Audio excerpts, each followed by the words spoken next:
Welcome back. Remember Yankees baseball? I know, right? I don't remember the last time we had 3 consecutive days off, 2 due to rain. But I do remember in 2006, because there was a lot of rain, that the Yankees had that 5-game series against Boston, and they ended up sweeping them in all 5. I just remember being like on cloud 9. Wasn't quite the same, but the Yankees did take care of the Rangers 2 out of 3 at the top of the week / the end of the weekend. And we're going to get into it. We're going to talk about it. Welcome to the show. Let's get to it. This is RJ-Carbone, and you're listening to BD4. This one by Mattingly. Oh, hang on to the roof. Good! The Rose. He shook up the world again. Anthony for 3. Bang! That one goes down. And the game is tied. See ya! A monster home run. Back-to-back home runs by the baby Marlins. Penetrates, creates, and shows some dexterity as well with the left hand. Has done it. Deep to left. It's on its way. There it goes. And the Yankees are going for the win. Oh! It's good! Off the window! Oh, Jimmy Barrett! Unbelievable. The first punch he threw. Houston ducks under. Got it! With 8 tenths left. It's time! Yankees win. Yankees win!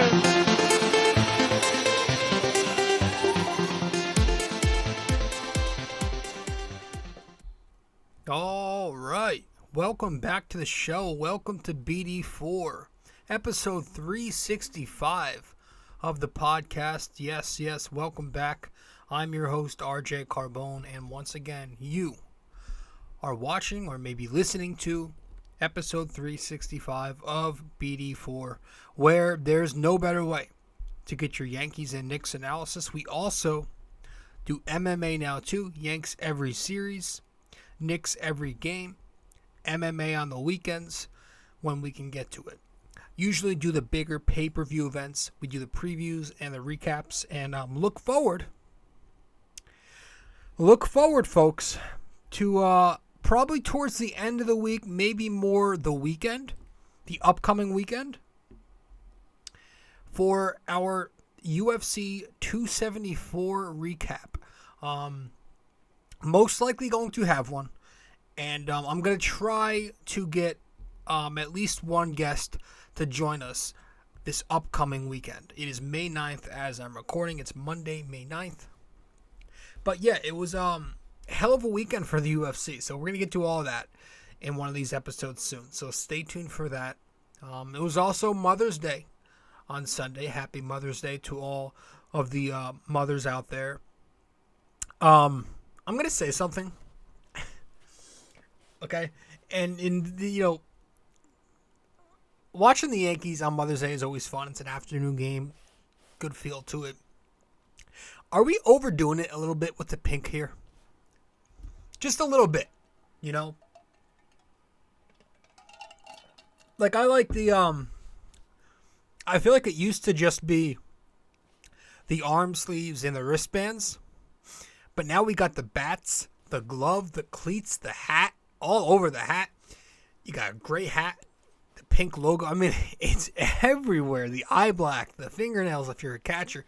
Well, that's always been. But, like, we're overdoing it, man. It just doesn't, it looks a little tacky. Nothing against mothers. It's just the color scheme doesn't work when you overdo it. But, no, happy Mother's Day to all those out there. It was a good weekend for the Yankees. And we're going to get into it. We are going to get into it. So, again, episode 365 of the podcast. Welcome to BD4. If you are new here, be sure to subscribe to the show if you have not yet on all the platforms. Download these episodes. If you have not yet downloaded these episodes, be sure you're doing that. And, yeah, you can do all that. You can listen to the show on Apple Podcasts and give us a 5-star rating and review. We're currently a 5-star podcast and would like to keep it that way. You can listen to us on Spotify, Anchor, Google Podcasts, many other listening platforms. You can also watch the podcast on YouTube and Spotify if you have not yet. So be sure to do that. And if you want to follow me, RJ, your host, on social media, be sure to do that as well. I'm on Facebook at rjcarbone, r.j.carbone. And I'm also on Instagram. I'm active on there at rjcarbone. That's at rjcarbone on Instagram. So yeah, thank you for tuning in. I appreciate it, and we're going to head to our first break real briefly, and when we get back, I don't think we need to waste any time. We'll get into the NYY-NYK-MMA Question of the day, and then we'll start this one up from there. Stay with us. We will be right back.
I just realized my mic was just muted there as I was speaking. If I remember to cut that part out, I'll try. Welcome back to the show, episode 365 of the podcast. I'm your host, RJ Carbone. So we're going to start this one up. We're going to begin with our NYY-NYK-MMA Question of the day to warm up. And then from there, we'll get to the series recap, break some things down, talk about what we liked, didn't like, talk about what's ahead, and whatever from there. All right? So let's start up with episode 365's NYY-NYK-MMA Question of the day.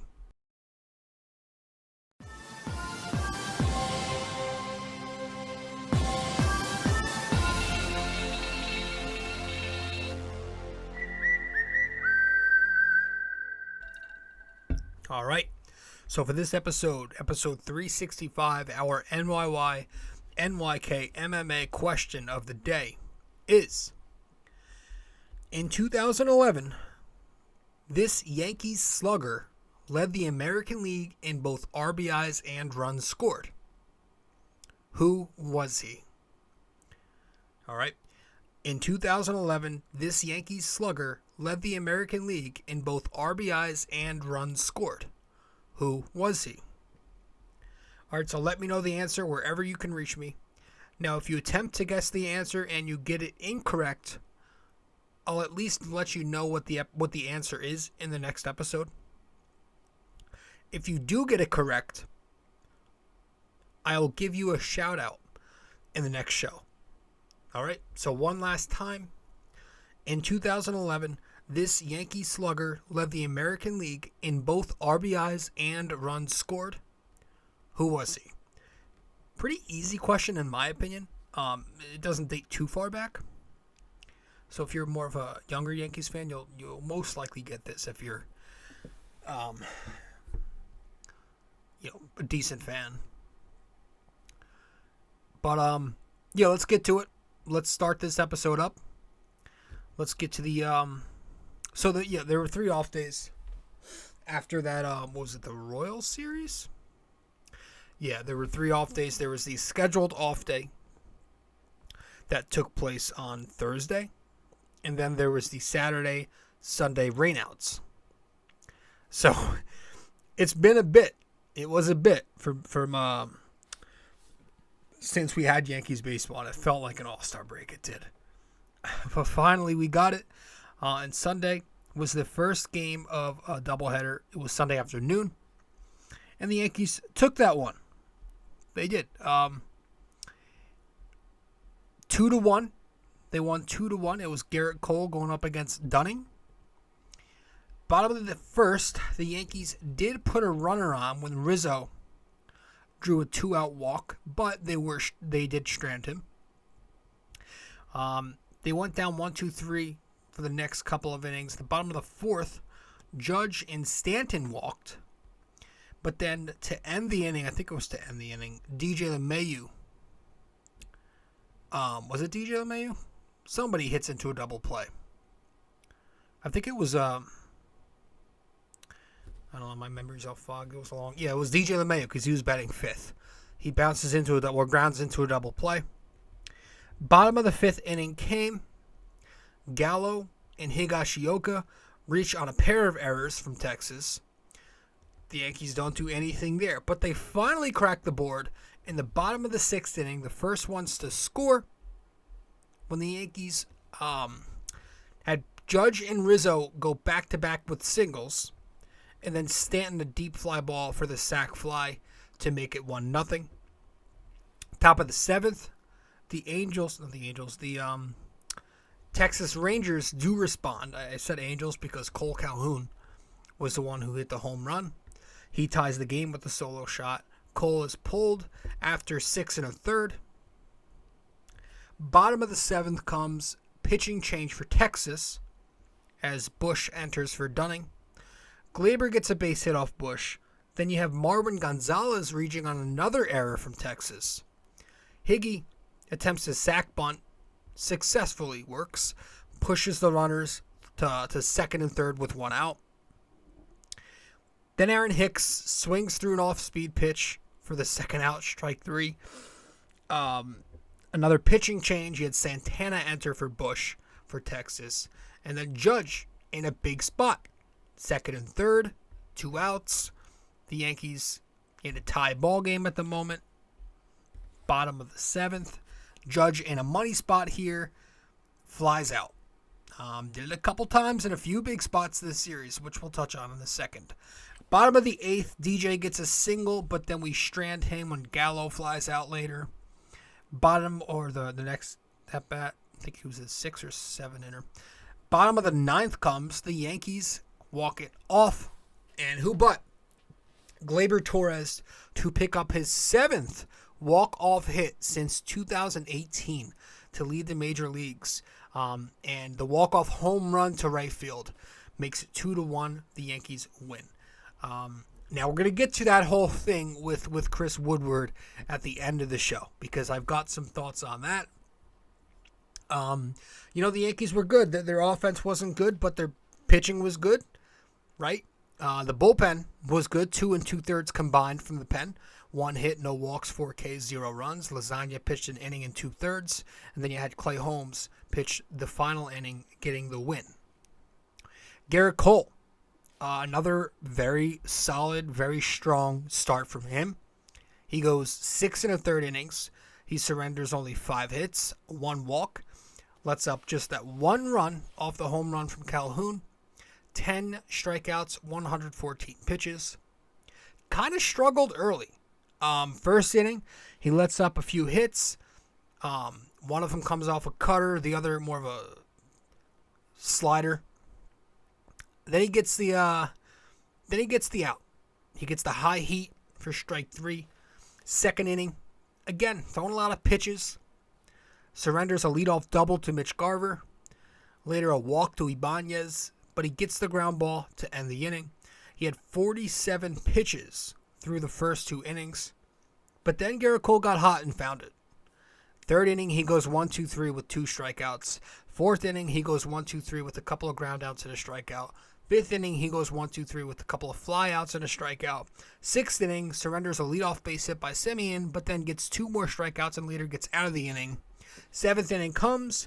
Obviously, he gets the strikeout on the leadoff batter, Mitch Garver, but then that's when he lets up the porcher to Cole Calhoun. I did love, though, I have to say, regardless of the home run, I did love the fact that Aaron Boone sent Garrett Cole back out. And he sent him back out because Garrett Cole was aggressively advocating to go back out there. And I love that. This is your ace, your number one guy, right? The guy you're paying over $300 million to. It's the right move. He's the guy, and that's a move that I don't think Aaron Boone does in the past. He's done a few things this series, with Cole, with Cortes involving pitch count, where he's letting them go. Cortes obviously a little different story, but yeah, it was the right move. I had no problem with it, and Garrett Cole looks good.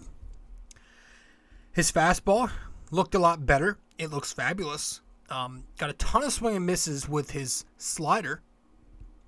He's continuing to throw the cutter, which we've discussed. And, people are starting to think, I was listening to The Short Porch, they made a very good point. People are starting to think Garrett Cole's cheating again, which is awesome because he's obviously not. But the fact that they are thinking that again just goes to show how great he's been. Because this is good. This is Garrett Cole. Garrett Cole's a good pitcher, guys, without the cheating or not. And he's, I was a little worried. I'm not going to lie. His first, 3 or 4 starts, he looked really bad. But now, his last 19 innings, he's striking out 25 batters, and he's allowed just 1 run. Overall, from where, his ERA was at 6 after 3 starts, he's cut that all the way down to 2.67. Very Garrett Cole-like. His numbers are great. I think next outing, he's going to face... He doesn't pitch in this Toronto series, which is only a 2-game set, but then he pitches next against Chicago. He pitches in the Chicago White Sox series, who have a solid lineup. Despite their season, they do have a solid lineup. He's going up against Dallas Keuchel. I didn't even know Keuchel still existed. I used to be terrified of Keuchel when he was at his peak with the Astros. But then towards the end there of his Astros tenure, we started to get to him. And I was like, oh, maybe this guy's not that unstoppable. Because he had that one really good year where his sinker, two-seamer, whatever it was just an automatic ground ball. And the Yankees, every time they faced Keuchel for a moment, for a good stretch, were just not going to hit the guy. He was just a Yankee devastator. But he's facing Cole the next time they go out there. The lineup in this game, again, not great. Just 2 runs on 5 hits, 3 walks. Had the sac fly, had a sac bunt in there. 6 strikeouts, a double play hit in 2. And 0 for 5 with runners in scoring position, leaving 8 men on base. If you're watching the show, you can see on the screen Glaber led in hits with 2, home runs with 1, and RBIs, as did Stanton with 1 each. Stanton, Judge, and Rizzo are the other 3 Yankees to get on base twice. And I think that's really it for the first game of this set. Again, the second game was in the, it was about a half hour later. It was a doubleheader. This was the game the Yankees lost in this series. It was Jordan Montgomery going up against Otto, and the Yankees dropped this one 4-2 Sunday night. Top of the first, you had, Montgomery was pitching. He kind of I think he let up a hit, and the challenge was overturned. Ends up getting out of the inning. Bottom of the first, Yankees flirt with something. Aaron Hicks walks, then he steals second base. Anthony Rizzo, with 1 out, gets hit by a pitch, so you got 2 on here. But then Stanton bangs into a double play. Hopes are crushed there. Bottom of the second, Josh Donaldson with a leadoff base hit. Then you had IKF with a 1-out walk. putting runners on first and second. Estevan Florial, who was called up for the twin bill, hits into a force. So there's 2 outs. He steals second, makes it second and third for Trevino, who strikes out. Top of the 3rd inning, Monty lets up a base hit. Does not end up hurting him as he gets the 3rd out by picking off that base runner.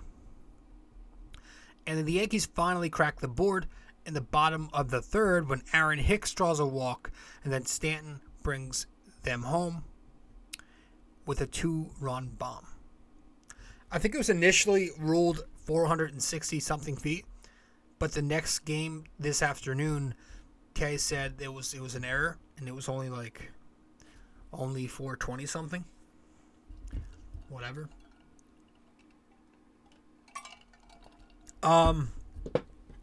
Puts the Yanks up 2-0. Top of the 4th, 1-2-3 inning for Montgomery. Bottom of the 4th, the Yankees also 1-2-3, 3 straight flyouts. Top of the 5th, Montgomery hits the batter, but then he gets out of that. Bottom of the 5th, the Yankees, another 1-2-3 for them, 3 straight groundouts. Top of the 6th comes, you have Eli White, never heard of him. He goes deep off Montgomery. It's 2-1 Yankees.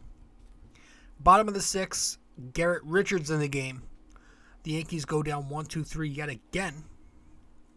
And then top of the 7th is where it kind of falls apart.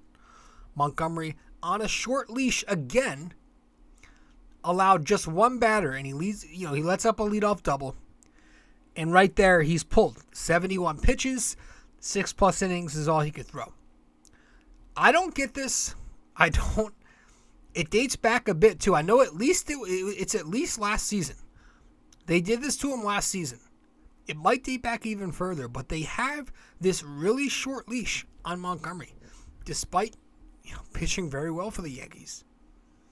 So Michael King enters the game for him with a man on second. And he finally lets up a few runs. He has that crashed back down to earth game because he'd been so good. You had to think it was coming at some point. He walks the batter to put 2 on. Then he gets a strikeout, and then he gets a grounder for a force out. Then you've got first and third with 2 outs. Pinch hitter comes up to the plate for Texas, and Michael King throws a wild pitch. The runner on third base will score. It's tied at 2. Yeah, I think he eventually gets an out, but the next batter, Brad Miller, former Tampa Bay Ray, he goes yard with a 2-run home run. Just like that, it's 4-2 Texas. Bottom of the 7th versus Moore. The Yankees load the bases with 2 outs, but they get 0 when, again, talked about Judge in these money spots, cannot come through. Santana comes in to pitch. Judge jumps on the second pitch he sees, and he flies out. Bottom of the 8th versus Martin. The Yankees go 1-2-3. In the bottom of the 9th, you have Glaber up, but it's a 2-run game. He does walk to lead off the frame, but the Yankees go down from there 1-2-3. I think DJ in the final at-bat of the game gets a pinch hit opportunity, and he lines out right to center field. Again, the offense was not good, but the bullpen was. The pitching was. The bullpen wasn't good either. 3 innings pitched, 3 hits, 1 walk, 4 Ks, 2 runs, which were on King. King pitched an inning and a third, got the loss and the blown save. Peralta pitched 1.2 innings. Quietly, he's been sharp. Monty was good. 6+ innings, 4 hits, no runs, no walks, 2 runs allowed, 5 strikeouts, and he threw, again, 71 pitches. I don't get it. And maybe if Boone let him throw a little more, I know he doesn't get a ton of run support, and I would be livid if I was him, and he is usually. But I would let him go longer. Maybe he'd get that first win. He has 0 wins because he's not getting run support, guys. If he lets him throw 90-something pitches besides 70-something so consistently, maybe the Yankees end up scoring in that extra inning or 2 he pitches in. But I understood this one because it was a tight game. You have a lockdown pen. man on second. I get it, but it's consistently with Jordan. He's just like not allowed to go deep.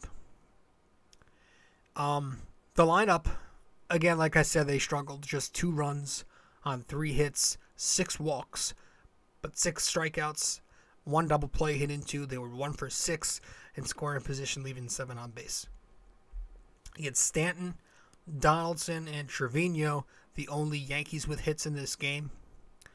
You did have 3 walks for Aaron Hicks, because that's all he does is hunt for walks. You had a walk for Glaber and a pair of walks for IKF. Again, no DJ in this game. He did not start. Doubleheader rest. He pinch hit in the final at bat. And that was the second game of the doubleheader. There's this narrative that, like, if you don't sweep a doubleheader, it's okay. I think it was debunked last year. I forget where I heard it. But I heard it was just, like, some false thing that everybody says. That, like, taking a doubleheader is impossible. I've always felt like we've overblown that.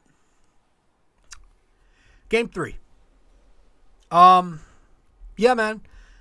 Good to bounce back with a win. It was a 1-0 game. The Yankees won 1-0. You had Nestor going up against Gray. Bottom of the first versus John Gray. DJ and Judge draw a couple of walks to lead off the ball game. But then Rizzo bounces into a double play. Stanton hits into a ground out. The Yankees get nothing there. Bottom of the second. Gallo draws a 1-out walk, but IKF grounds into a ground out at third base. Bottom of the third, Gray gets 3 ground outs from the Yankees, 1, 2, 3. Bottom of the fourth, Donaldson gets the 2-out base hit. Nothing. Glaber flies out. Bottom of the fifth, Gallo hits a single. IKF pops out in a bunt. Then Burke comes in for Gray, who I think leaves with injury. If I can remember correctly, yeah, he was hurt. Then Trevino and DJ both reach. Trevino singles. DJ LeMahieu draws a walk with 1 out. So you got the bases loaded. A little bit of a mound visit going on. But then Judge, in another big spot, ends up striking out. And then Rizzo ends the inning also with a strikeout. Bottom of the 6th and 7th were both 1, 2, 3 innings for the Yankee lineup. They did nothing. Bottom of the 8th comes, and they finally break through versus Burke. Judge gets a 1-out base hit to lead off the frame. Then Rizzo with the high, deep RBI double falling into the left field gap puts the Yankees on the board 1-0, and that was it. The bullpen shut it down from there. 1.2 innings pitched. No hits, no walks, no Ks, no runs. Holmes pitched 2/3 of an inning, got the win. Chapman got the save in the final inning. But this story was not about the lineup, not about the bullpen. The story of this game was Nestor Cortes Jr. 7 1/3 innings pitched, 1 hit, 1 single, may I add. 4 walks, no runs, 11 strikeouts, and 103 pitches thrown. The man had a no-hitter going until he was 1 out into the 8th inning. Man, I was so annoyed when it happened. I slammed my fist onto the table and I was just screaming. I was watching it in the garage. And I stayed. I was supposed to be on campus doing something for school. And I decided to not go. Because listen, I'm superstitious and I have this routine.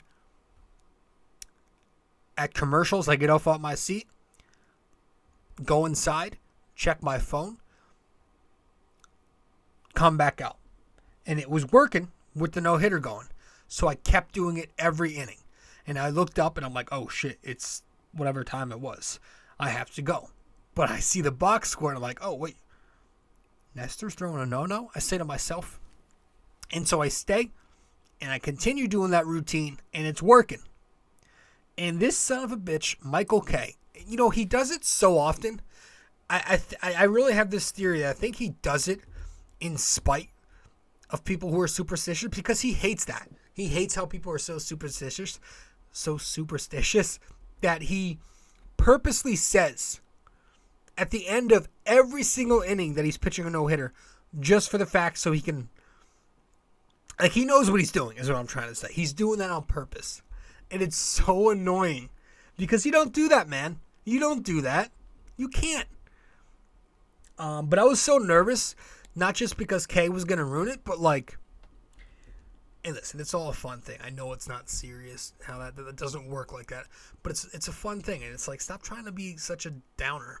But I was nervous, not because of that, but because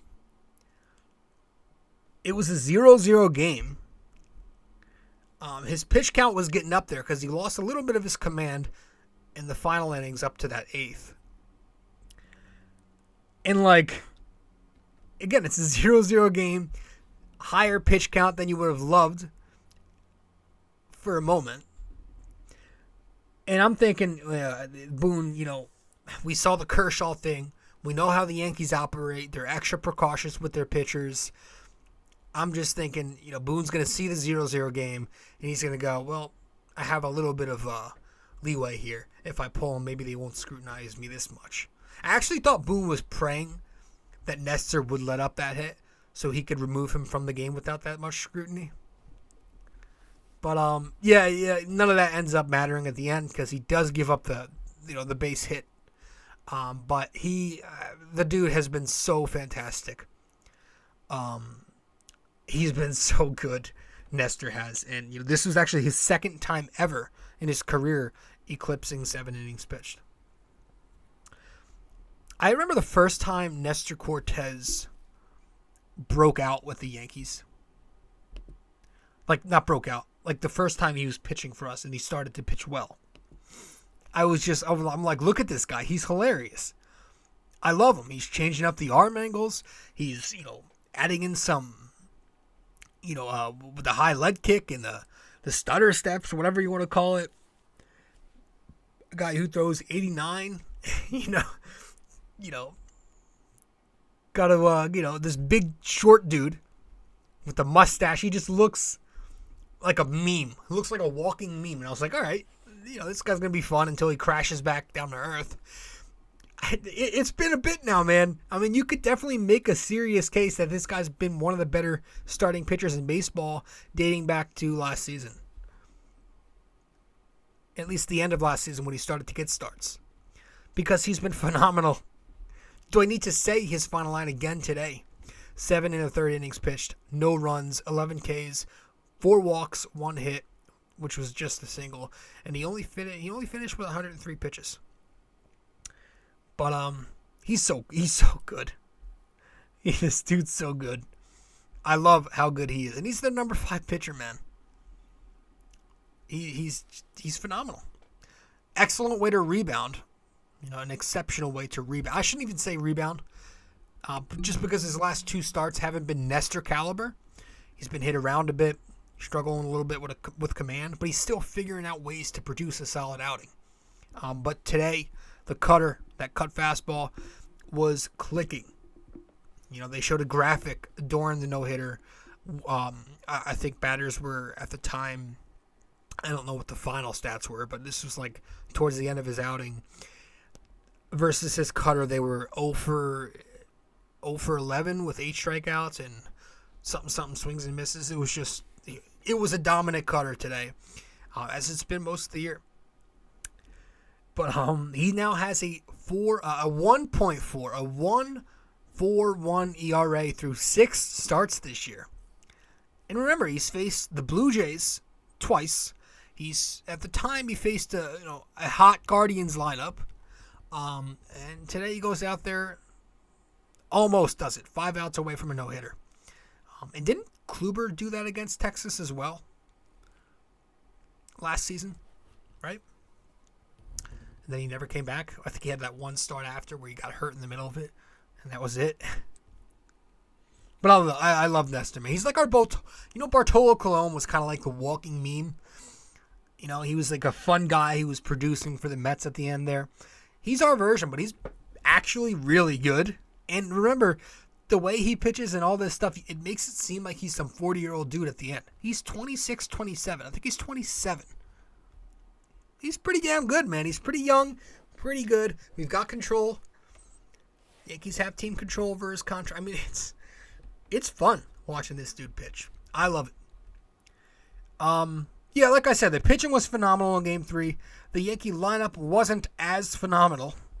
Definitely not great.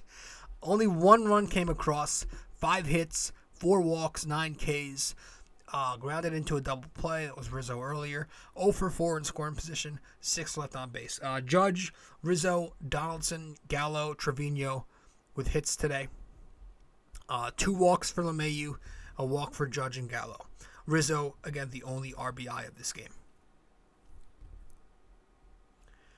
So, yeah, the Yankees take 2 out of 3. 1 second here.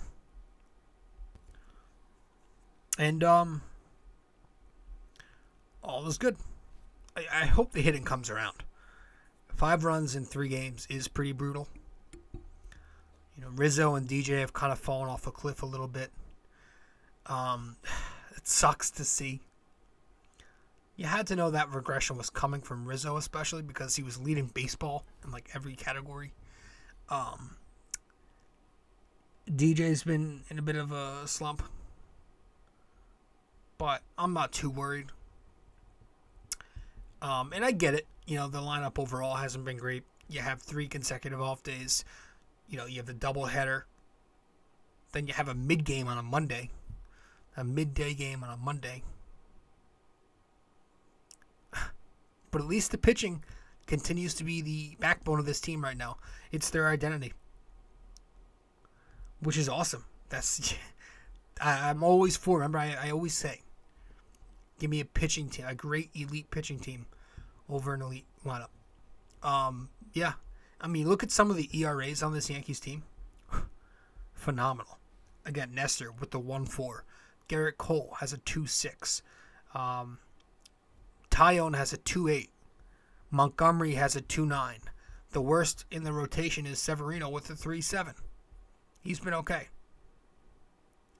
The bullpen has a 2.3 ERA overall, which is first in the majors. Got guys like Miguel Castro posting a 1.8. Chad Green with a 3.4. Michael King with a 1.4. Even after the blow-up game. Clay Holmes with the 0.6. 0.60. Chapman doesn't even have an ERA. It's still 0.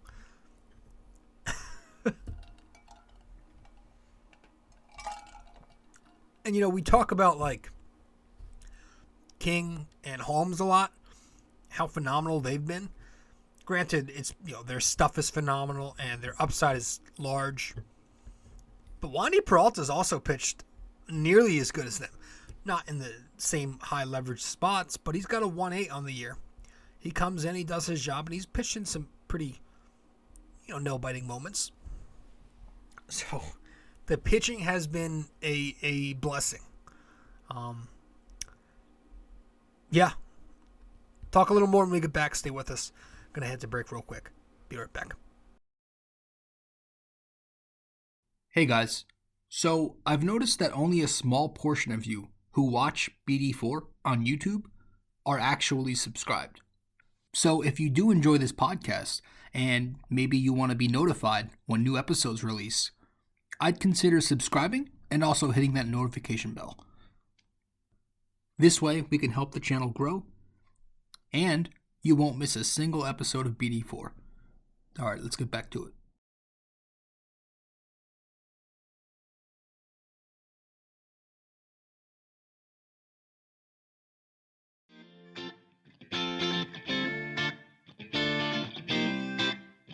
So, if you guys want to follow me on social media, be sure to do so right now. I'm on Facebook at rjcarbone, and I'm also on Instagram at rjcarbone. Once again, if you want to find me on Facebook, that is rjcarbone.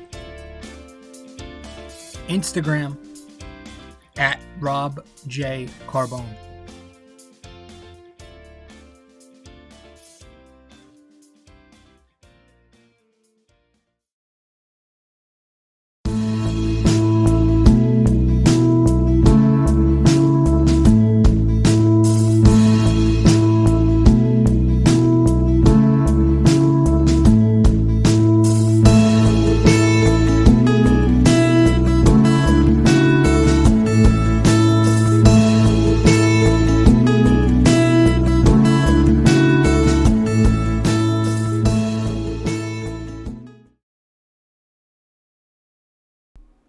this Chris Woodward guy, pal,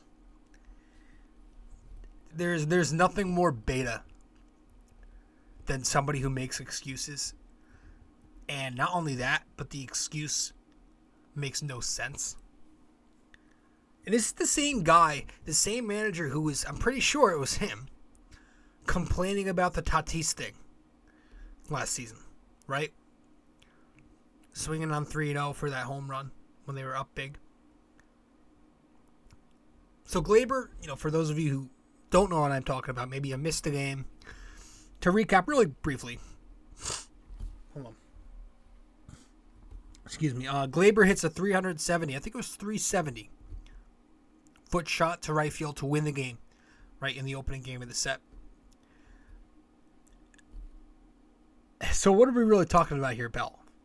Because after the game, apparently Chris Woodward in the interview with the press,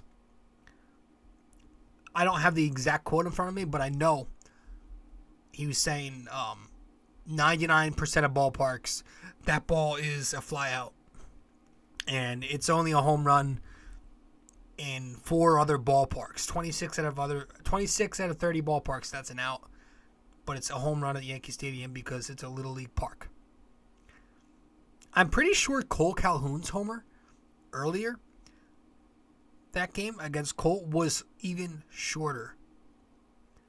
And then to make it even better, the very next game, the second game of the Twin Bill, the Texas Rangers won the game because of a literal short porcher by one of their hitters. I forget who it was.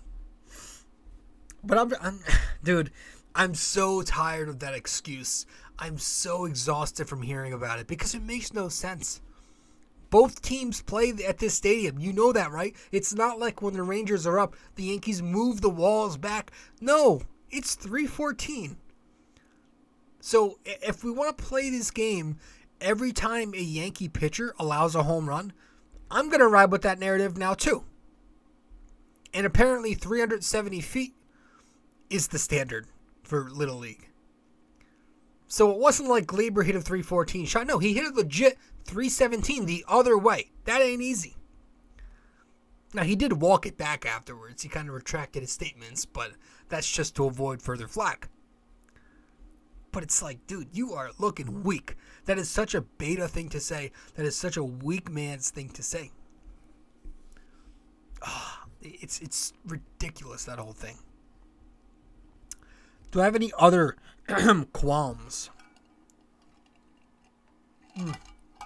Aaron Hicks has, we can't be leading him off. We were doing so well. We were sticking with the same 1-6. Really sticking with the same lineup. A couple of guys different, but we were doing well. We had DJ as the leadoff guy. But for some reason, Sunday, we lead off with Hicks. And when we do that, these situations find him. These runners in scoring position, men on base situations happen to find him when he leads off. And don't give me the empty bases stats versus men on base stats to advocate for him at leadoff either. Because he's only a lock to lead off with empty bases once a game. He's guaranteed to get you at least 4 at-bats in a game because he's the number 1 hitter at the top of the lineup there. Wouldn't you want DJ being that guy? Start me a first inning with DJ, Judge, Rizzo, any day of the week over start me a first inning with Hicks leading off. The DJ, Judge, Rizzo trio was the reason the Yankees went on that 11-game streak. It was a big reason. So Hicks got to go back to where he belongs, 5'6". And, we talk all the time how we love IKF9, being that he could be back-to-back in a way with DJ 3 times a game. Aaron Hicks, too, wouldn't be a terrible 9-hitter. We talk about that before. We've run over that before, right? That second leadoff hitter. It's a good spot for him. I just don't want him leading off. Because, as we said at the top of the season, when he was batting .330 and leading the team in OPS, he's going to come down to earth and be Hicks again. And slowly but surely, he's, coming closer and closer to Hicks numbers.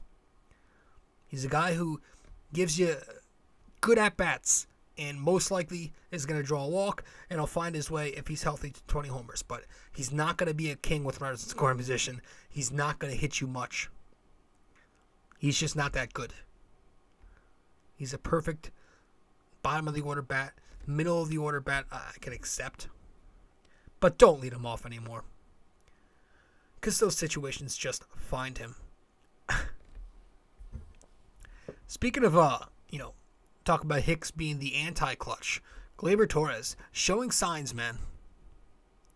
Showing signs that he can maybe, possibly, hopefully become decent again someday. Now, this series, he was only 2 for 10. But he had a single, home run, an RBI, a walk in there, 5 total bases. He's been their least shitty hitter recently, I would like to believe, And like we said, he also leads the MLB in walk-offs since 2018. Already has a couple of walk-offs this season, right? He's always been a guy who's been producing in the clutch. His postseason numbers are good. Runners in scoring position numbers, and his late game, last leg, down to your last whatever numbers, he usually comes through in those spots. The RBIs are there, especially in his last whatever games. They were showing a stat at the top of the third game today, how he's batting, I think, 295, or he might have been over 300 in his last, was it 10 games? Or last 14 games, he had 11 RBIs, and his average was high. So he's been swinging a little better lately. He's also playing a very good second base this year. The eye test says it. I think he's average to above average, the analytics defensively. But, yeah, I thought Gleyber, I guess, because the offense was so bad, he was the least shitty, so he deserves to be one of the featured players of the series. Also, I have Rizzo. As bad as he's been lately, I gave him the other featured player spot, just because he was the only one to drive in the run in the final game, which we took the series because of that. Drives in the only run in Game 3 to take the series.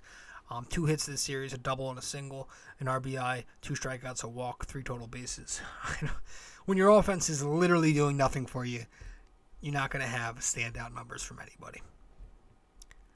But yeah, man, it was a good series. We're going to head to one more break. When we get back, we'll wrap it up. Stay with us. Be right there.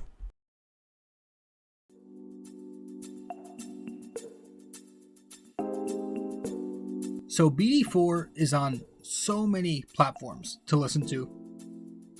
You can listen to us on Apple Podcasts, Google Podcasts, SoundCloud.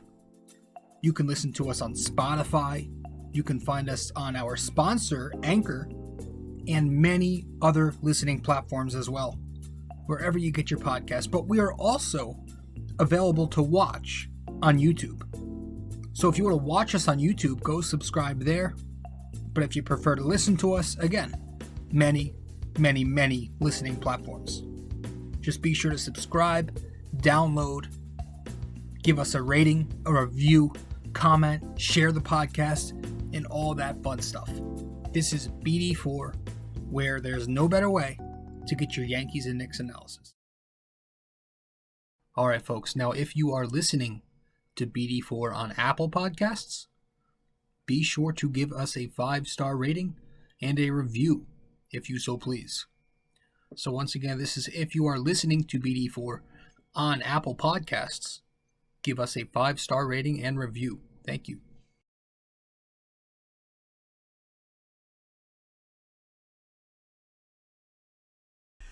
Welcome back to the show. You are listening to episode 365 of BD4. I'm your host, RJ-Carbone. I was looking on Instagram, just scrolling through yesterday, I think it was, Sunday the 8th. Yeah. And I came across this Greg Maddux highlight. Now, I knew he was a great pitcher, legendary, didn't need velocity, but his two-seam fastball, holy crap. Jesus Christ, there was this clip I saw. The thing is moving like a screwball. It's moving like a cutter going the other way, obviously. I mean, it has so much movement, it looks like an off-speed breaking pitch. This is a two-seam fastball. I didn't realize how good of a fucking two-seam he had. There aren't many guys I feel like the two-seamer is kind of a lost pitch. Nobody talks about the two-seamer, like a traditional two-seamer. I'm not talking about a sinker two-seamer, like a traditional tailing, running fastball. Damn, dude. Look it up if you have not. Go on YouTube, because that's what I did. Right after I saw that little clip, I was like, I got to look at this guy's highlights. But like maybe Bartolo Colon had a really good sinker. But like two-seam, traditional two-seam fastball, Greg Maddux had one. Jesus Christ. It was hot. Speaking of hot, the Cincinnati Reds are hot. They won 2 in a row. Finally have, I think they have 6 wins on the year. You know who's also very good? The Red Sox. Jeez.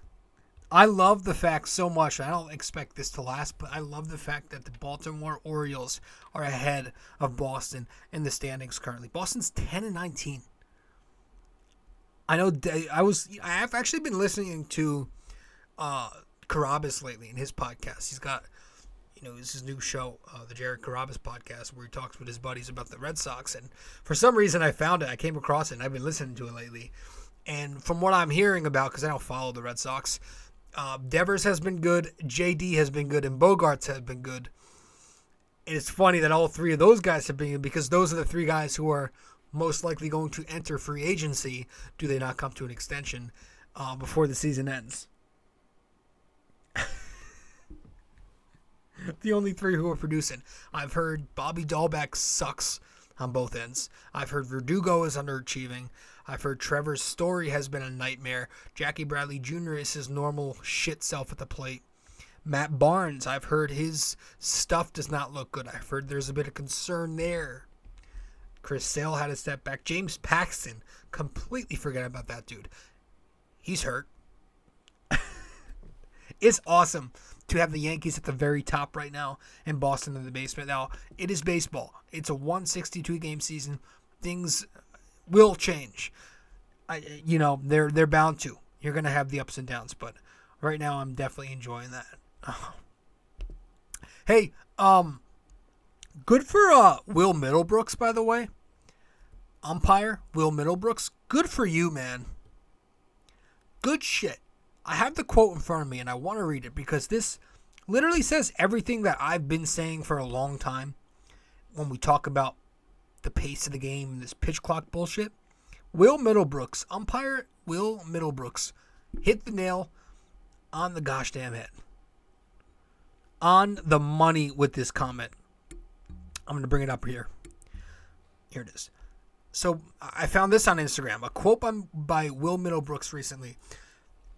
You want to watch something fast? Go watch horse racing. Baseball, you have to think.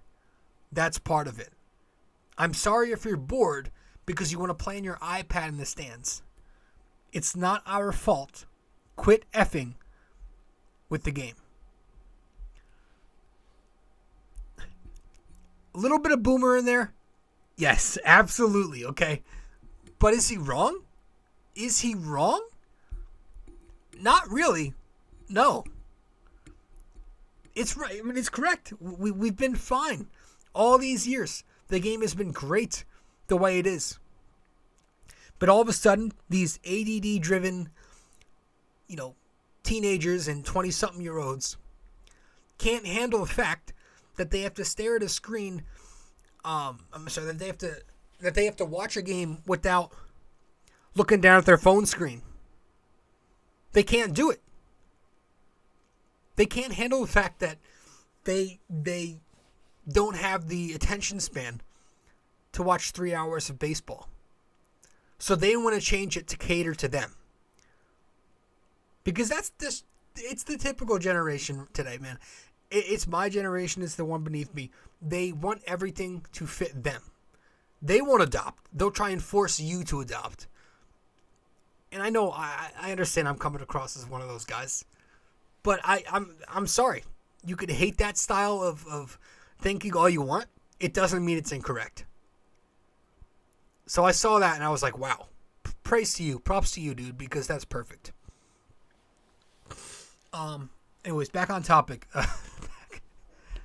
All in all, it's a good feeling right now for the Yankees. They look good. First team in the American League to 20 wins. Nice. Pitching's been phenomenal. Hopefully the bats come back to life versus Toronto this week. Big series at home. It's only a 2-gamer.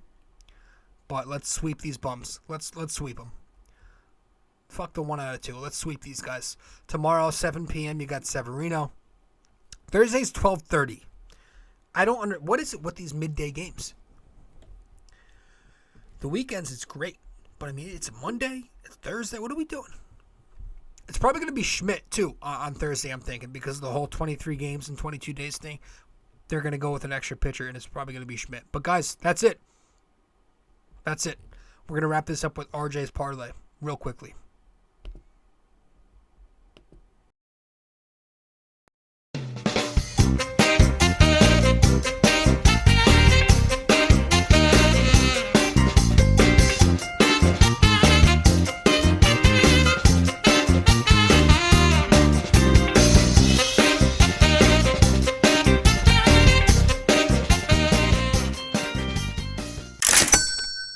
All right, welcome to RJ's Parlay, where my degenerate self.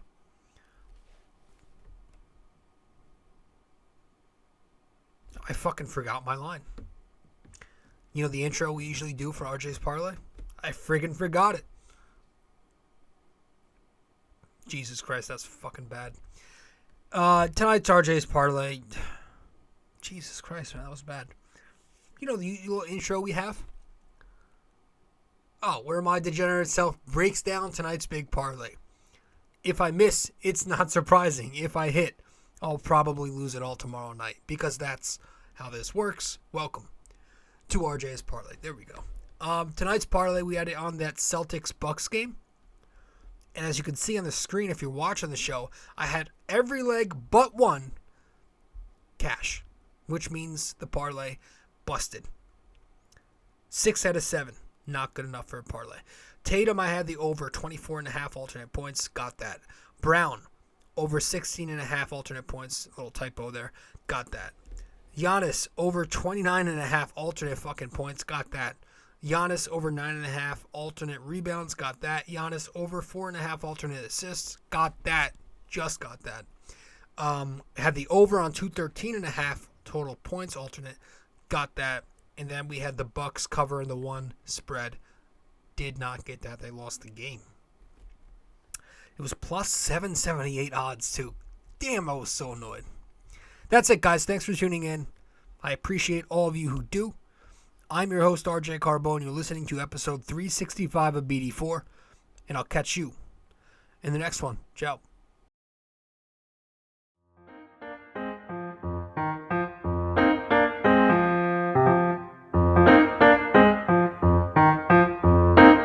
This podcast is brought to you by Anchor. It's the best way to make a podcast. Download the Anchor app or go to anchor.fm.